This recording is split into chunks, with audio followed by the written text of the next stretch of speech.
Before I started my Amazon business, and before I started connecting with people on Facebook and teaching folks how to import, I taught and lived with at-risk kids for 15 years. My family and I lived in a home very similar to this one behind us. It's on the campus of Milton Hershey School. I emphasize live because 12 high school boys literally lived with us. I would wake up every morning, 4:30 a.m., to cook breakfast for the students. We would go through 20 gallons of milk, 24 dozen eggs, 10 pounds of bacon, 14 loaves of bread, and that was just for breakfast. It's interesting now when I think about it, that work that I put in for those 15 years was almost done secretly. You don't win any awards for making breakfast, for teaching boys how to say please and thank you, making sure they get their homework done. And there were many days that were challenging. However, for 15 years, my wife and I, we kept our hands to the plow, raising the students and attempting to shape their character into young men who are respectful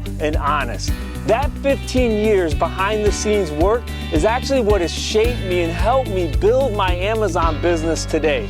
The name of the game with parenting is consistency, and building a successful Amazon business hinges on you being consistent on a daily basis. I never realized it at the time, but parenting, teaching, coaching at-risk kids for 15 years was actually preparing me for the teaching, coaching, and mentoring that I now do for folks selling on Amazon. When I was a house parent, the best feeling in the world for me was helping my students work on some of their goals and then watching them crush it. My pastor used to say, bloom where you're planted and keep your hand to the plow, because every job, every experience, right, has the potential to shape you and make you better if you allow it to. If you would have told me 15 years ago that house parenting, teaching, coaching, living with 12 high school boys was preparing me to build an Amazon business, I would have said, get the heck out of here.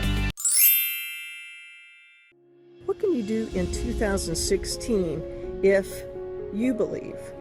Set a goal. Work hard. It's possible. I'm proof. Colleen's proof. Anything's possible. Change your life in 2016. Why? Because you can.